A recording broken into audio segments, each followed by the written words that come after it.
Okay, તમારું નામ છે? મારું નામ Rahim Joban, station fire officer, Rajkot fire and emergency service. શું ઘટના બની છે ને શું વિગત છે? આ ચોટીલાના થાનના ખાખરેજી પાસે એક કોલસાની ખાણનો જે કૂવો છે એ કૂવાની અંદર એક લોડર પડી ગયેલ છે અને એના ડ્રાઈવર સહિત અંદર પડી ગયેલ છે। એ બાબતનો પ્રાંત અધિકારી અને એસડીએમ સાહેબનો અમારા કંટ્રોલ રૂમમાં ફોન મળતા ત્યાંથી રેસ્ક્યુ કામગીરીમાં હાલ ઘટના સ્થળ ઉપર અમે પહોંચી ગયા છીએ અને કામગીરી શરૂ કરી દીધી। કેટલી સાથે જોડાયેલી છે? અમારી યારે ફાયર ફાઈટરોની 8 જણાની ટીમ છે અને ઓફિસર તરીકે હું છું।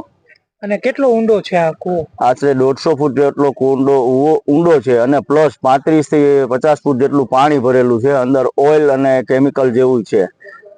એના માટે BSH ની મદદ લીધી છે અને બોડી હાર્નેસ બાંધી અને જે રોપ રેસ્ક્યુના સાધનો પહેરી અંદર હૂંકની મદદથી કેમેરાથી જોયું છે, અંદર સર્ચિંગ કરી લીધું છે કે અંદર લોડરે પડેલ છે પ્લસ કેઝ્યુઅલ્ટી પણ છે, ડ્રાઈવરે એનો અંદર જ છે।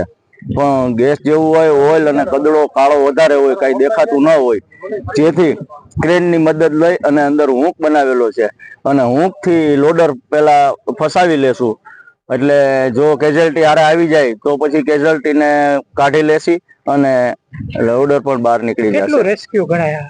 રેસ્ક્યુ એટલે ઊંડાઈ કૂવાની વધારે છે અને આશરે એમ માનો કે 10 ફૂટની ગોલાઈ, જેને આપણે ભમરીયો કૂવો કહીએ છીએ, ગોળ કૂવો, એટલે બીજું કોઈ અંદર સપોર્ટિંગ નથી। અંદર જે રસા કે રસી લઈને ઉતરી છે તો ઉપરથી પથ્થર પડે છે એટલે બહુ રિસ્કી કામગીરી ગણાય।